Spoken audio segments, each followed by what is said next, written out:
Hello and welcome back. This is Mr. Pigeon, and this is your lesson for today.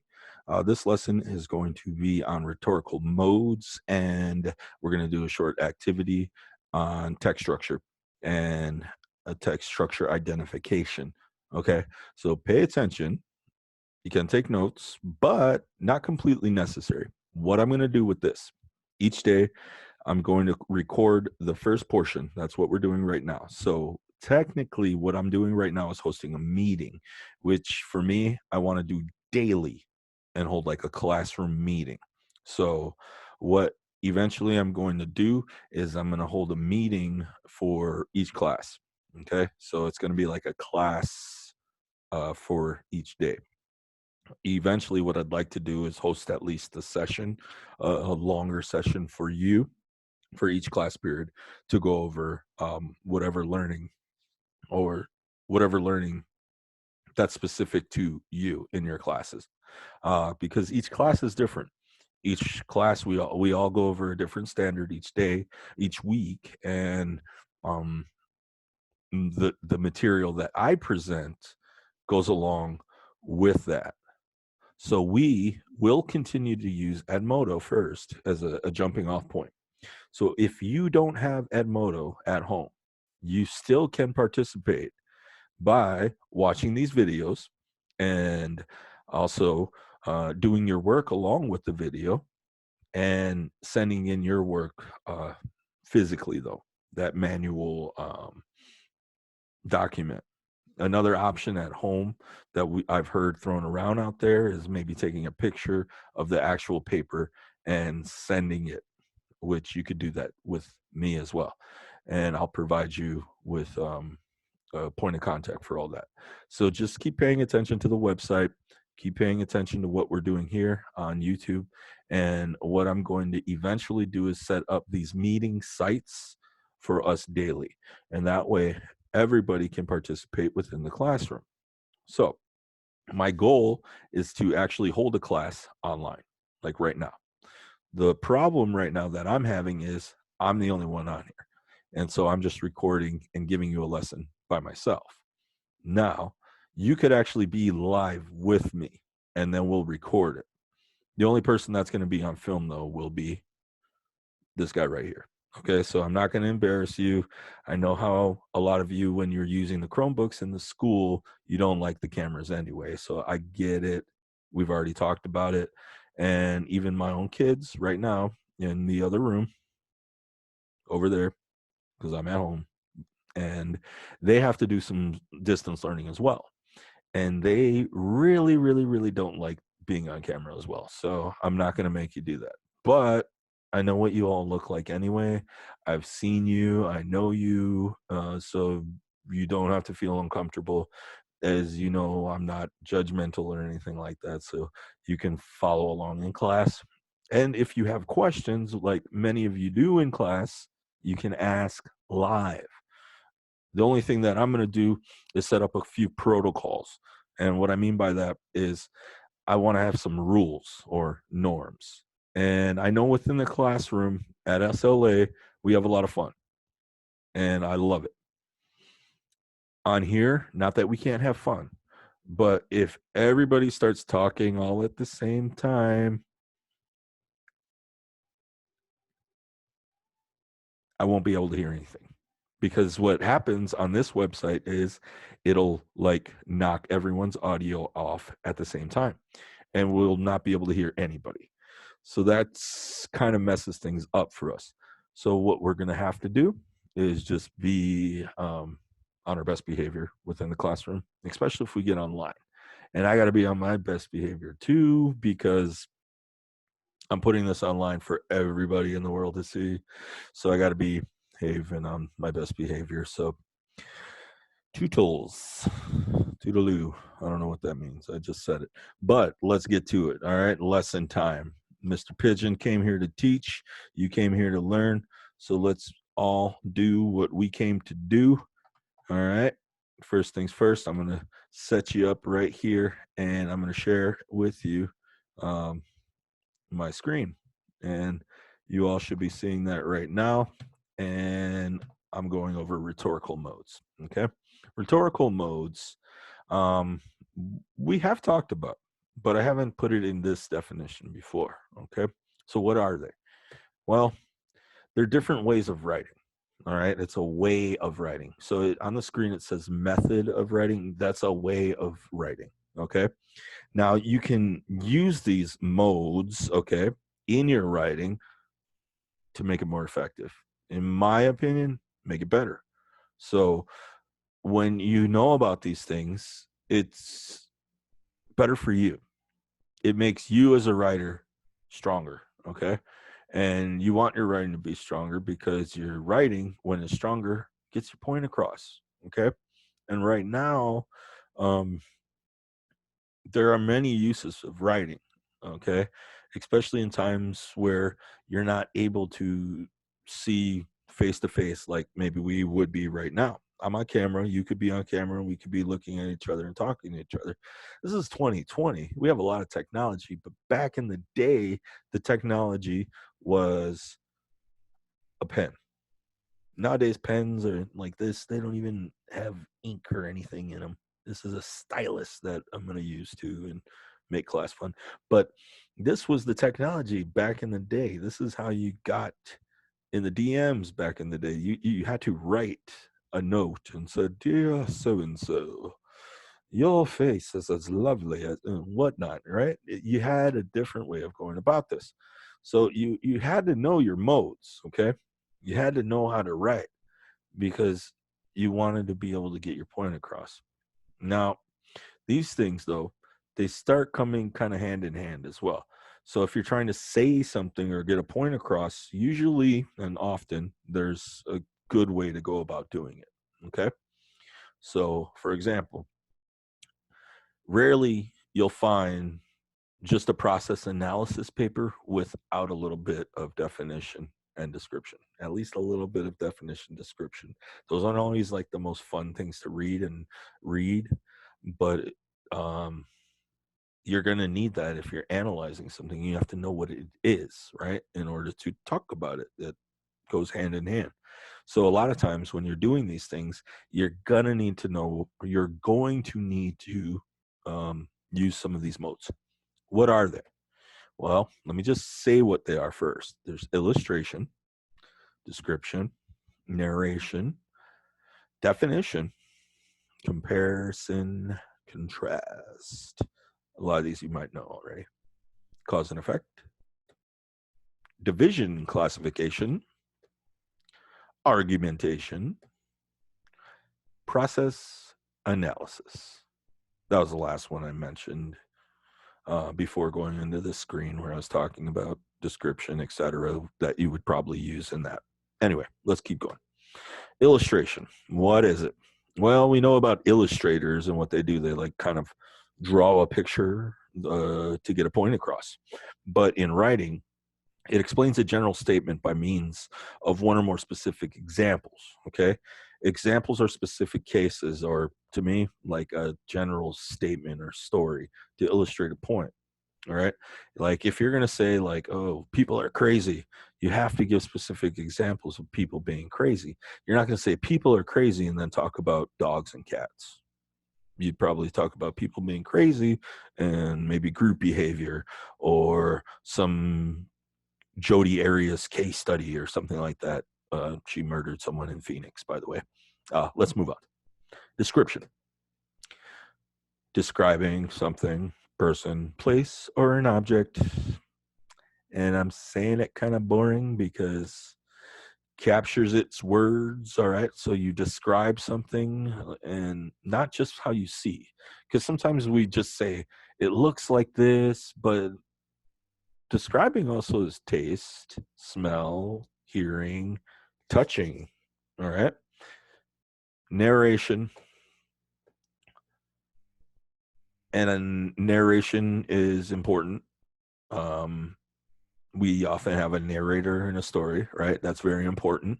But just narration alone is super duper duper duper duper boring. Okay. So like um narration can be in first, second, third person, but when you write, don't switch in and out because you'll sound really crazy. So kind of stick to one. All right. Um, and also with narration, you don't want to just do all narration because it's like, I woke up, I went here, I did this, I did that. No one cares. It's kind of boring, just narration alone. It kind of also starts to be like, I went to the park. I like to do fun stuff. It is fun. So I like going to the park. It's boring. All right. I'm sounding like a robot because when I read 800 papers and they're all narrating, it tends to get a little old very fast. So try to stay away from narration completely. Like, not just narration is what I'm saying. Anyway, definition is explaining, defining, saying what something means. Okay. Like if you look in a dictionary, it gives you definitions. This word means this. That's what it is.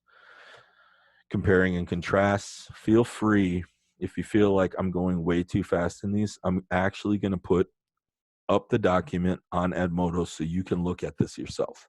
So if you need to review any of it, you can do that. Or if you're just watching the video, press the pause button, like, boop,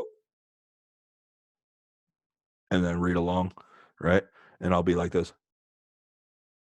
And then you could be reading and all the information goes across, but we already know what compare and contrast is. So let's get on out of here.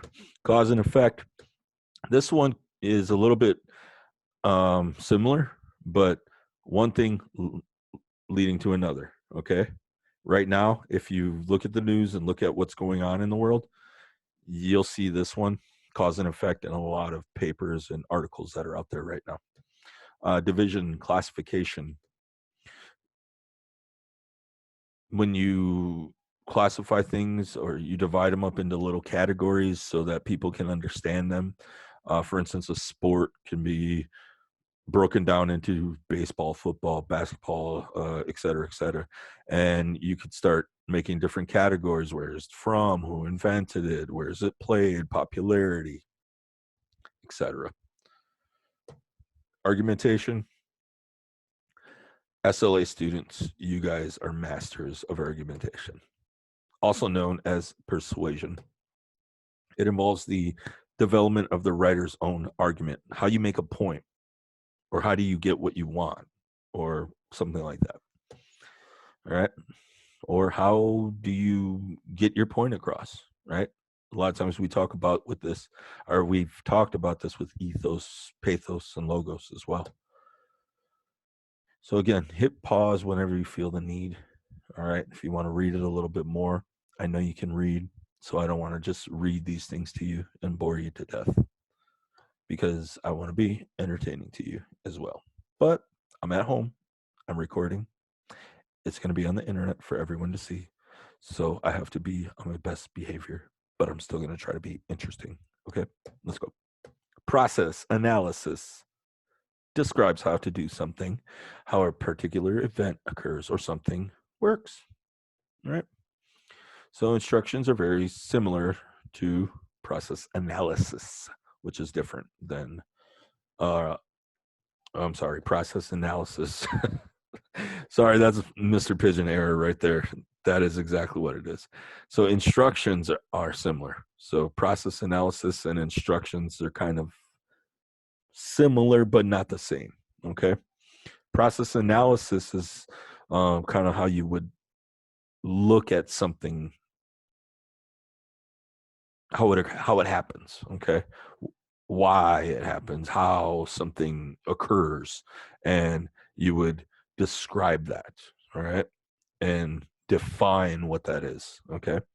And be able to get that point across. Now, how you get your point across, though, is how you structure your text. Okay. Let me say that again, because how you get your point across is how you structure your text. See how I did that? Structure your text. And why am I saying it like that? Not just to be annoying, because I know I tend to do that sometimes as well. So sorry, my lazy students. But I am talking about text structure. Now, this is that activity assignment that I was talking about. So let's go. Here we go. Text structure is how you structure your text, how you build your text. All right. We're going to look at 5 different ways. All right. 5 different ways to organize your text. These 5 different ways I'm going to go over pretty quickly because I don't want to be on this video forever. And I already messed it up once and I'm re-recording it. This is my 2nd time doing this. So Mr. Pidgeon is not wanting to keep doing this all night. So let's keep going. Text structure, chronological, most easy one to remember because it's in the order of time, baby. Chronos means time. Stories are told chronologically, right? First, second, third. Moved away, met a girl, fell in love, right? First comes love, then comes marriage. Born in 1882, married 1906, died in 1948. Time, 1. Second one, sequence, order of importance. Might sound like time, but don't get it twisted, my friends. Steps described in the order that they happen. Step by step is kind of like this. You put on your shoe, you make 2 loops, you tie them together, you tighten the laces, and blah, blah, blah, blah, blah. Now, if you're little, like little niñito, your little brother or sister, it takes you a long time, doesn't it? It doesn't say, put on your shoe. This should take you 5 seconds. Mm-mm. The order is what matters, not the time. Get bread, open jars, spread the peanut butter, spread the jelly. Bam, slice it together, sandwich, enjoy. It's not about time. It's about peanut butter jelly time. Peanut butter jelly time. I'm confusing you by saying that. No, it's about the order of how you do it. And we can argue about the order of peanut butter and jelly sandwiches, but we're not going to do that because we're going on to 3. Cause and effect. All right. Explains reasons why something happens or explains the effects. It's vice versa. It just depends on how you structure your text structure. So, not feeding it, not petting it, not loving it. What happens? Your dog runs away. That's why your dog left you, because you don't feed that. You don't do this, you don't do that. So your dog leaves you. And now you write country songs. Okay. But now let's look at the next one. So a bunch of karate movies came out in the 60s. So what happened? As an effect, many karate studios opened up. Oh, then, yeah, nunchuck sales went up. What else? Hospital cases went up. 4, problem, solution. Author states a problem, then they state a solution. It's similar to cause and effect, but don't get it twisted. All right. Missing books, putting in the closet. Let's get some lockers, okay? Because this is too crazy. What? Missing books? We keep putting them in the closet, but let's just get some lockers and solve this problem. What's the problem? Bald eagles dying everywhere. They're endangered. So what do? Make a law. Problem solved. All right. So basically, cause and effect with an opinion as an answer. Okay. It's basically like cause and effect, but you got an opinion as your answer to the solution. Because the solution is not always right, right? You can make a law and it can't fix the problem, right? Like there's speeding laws, but people still speed, right? You get it? Problem, solution, but it doesn't always solve the problem, right? Let's go. 5, compare and contrast. Compare similarities, contrast differences. One more time. Compare similarities, contrast differences. Apples and oranges are similar because they are fruit, have seeds, and are healthy. How are they different? They have different colors, tastes, locations. I don't know why I'm saying it like this, but I'm about to kick back and get off the station because Mr. Pigeon needs to take a vacation and finish this lesson plan because I got through 5. So why don't we just get on to this activity? All you got to do is take out that piece of paper right now. I see you. Quit yelling at your brother. You quit yelling at your sister. You get that paper Get that pencil. Okay, you over there. You get that paper, pencil. Oh, okay. I see you. Pen. All right, sit down. Be quiet now. You got to pay attention. Here we go. Let's get it. Number one, we got to practice, okay? Practice makes perfect, or I don't know about that. Practice makes better. Good practice. Let's do it. Number one, we pop out a mm, mm, mm, mm, the song. I don't know why I'm doing that. Pop out, remove the egg yolks to a bowl and mash with the fork. Add mayonnaise, mustard powder, vinegar, salt, and pepper, and mix it thoroughly. Fill the empty eggshells with the mixture and sprinkle with paprika. Cover with plastic. Put it in the refrigerator overnight, baby. Tomorrow, deliciousness. Here we go. So hit that pause button, right? No. So what I'm saying is hit the pause button because I don't want to be here doing this lesson for 4 times or 3 times or whatever other. I need some me time or family time. I think we're going to go for a walk. Yeah, it's important to get out. 2, sports at Erickson. There are 2 popular sports played at Erickson, basketball and volleyball, both inside. All right. The gym at Erickson. Also, each sport has 2 teams of people. In basketball, however, the ball can hit the floor. Volleyball, got to keep it in the air. Keep it in the air. All right. Let's go, SLA. 3, lazy student. When Tim woke up, he didn't want to go to school. Guess what, Tim? We got online school, so it don't matter. All right. His mom took him anyway. Ha ha, Tim. Ha ha ha ha ha. So he went to school, but he didn't do any work. The days passed and Tim still didn't do any work. Mr. Morton called Tim's house, but Tim still wouldn't do any work. Finally, report cards came out, and guess what? Tim, you got it. Failed. Tim was sad. Pause. Go. Here we go. 4, failing classes. Lots of students fail classes. Some students fail because the work is too hard for them. Other times, they may fail because they are lazy. Don't be lazy. And don't do any work. Another reason why students may fail is if they don't go to school, if you're not in class, you may miss a lot. Many students fail class every quarter. A lot.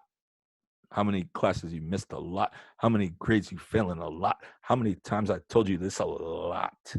Pause. Answer the question. Let's go to number 5. Passing classes. Yay! What everybody's going to do after this. All right. A lot of students have been failing classes.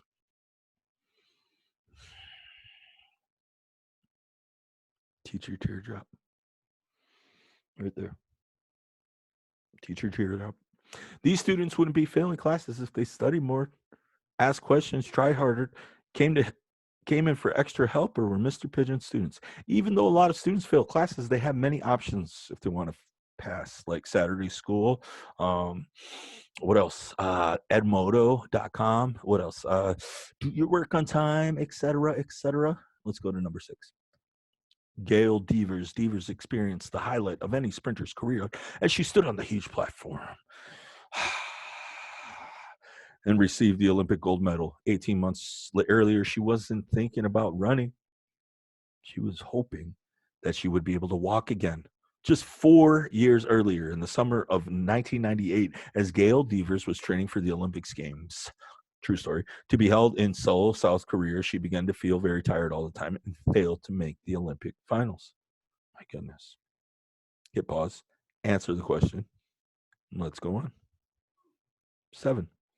3 types of circus clowns. All right. Payasos. Let's do this. Orale. Generally, there are 3 categories of circus clowns: whiteface, all right, August, and character. Each has a specific makeup style and costume. Each has a typical act as well. The neat white faces usually a strict, in charge character who sets up the punchline for the joke with a partner whose facial features are neatly defined in red or white, red or black. Circus legend has it that August Clown got his name from a German nickname for someone who was clumsy. The August wears light colored makeup, but white is used around the mouth and eyes. And there's a big red nose. This clown performs a great deal of slapstick humor. Character clowns perform as different personalities. Cowboys, scarecrows, grandmothers, or symphony conductors. The most famous character clown, however, is the tramp. Tramps were different styles of makeup and costumes are torn or shabby. Some tramp clowns are happy-go-lucky. Others are extremely sad. Still, others act like gentlemen who just happen to be out of money. Orale. All right, let's get to number 8. All right, here we go. How to use the microscope. Here we go. 1, plug that in. 2, place a sample of what you want to observe on a slide. 3, adjust the mirror so it reflects the light from the room up the objective into the lens. 4, place your slide with the specimen directly over the center of the glass. Circle on the stage with the power on low. Object lens placed over the slide. Use the coarse focus knob. Doot, doot, doot. Look through the eyepiece with one eye while closing the other. Use the fine focus knob. That's how you do it. Write down your answer. Text structure. Here we go. 9, fewer toads. Though toads are still around, they no longer as common as in some areas as they were a few decades ago, believe it or not. The growing use of insecticides has reduced their numbers. Chemical sprays usually do not harm toads, but cut down the animal's food supply. Thereby, the toads do not have enough food to supply or food to survive. There are fewer toads in many areas populated by humans. Pause. Answer your question. Speaking of toads, let's go on to number 10, restoring the toad, okay? Because we want to restore the toad back to its prominence. Dr. Knapp doesn't want people to sit back and let the toad vanish. No, we can't do that. He believes that everyone is responsible for restoring the toad species. Dr. Knapp thinks we could help to restore the toad population if we stop mowing parts of our lawns and let the grass grow wild to reserve a space for the toad. He also believes we need to stop using pesticides and fertilizers. The chemicals kill the insects that toads eat. If we preserve some species in our lawns and stop using fertilizers, Dr. Knapp believes we can save the toads. Answer the question. What text structure was this? All right, now comes the fun part. So for those of you that just like to skip to the end, there's your answers, baby. I hope you've enjoyed today's lesson. And I'll be back tomorrow for some more. Until then, it's been real. Stay safe. All right. And I'll see you tomorrow.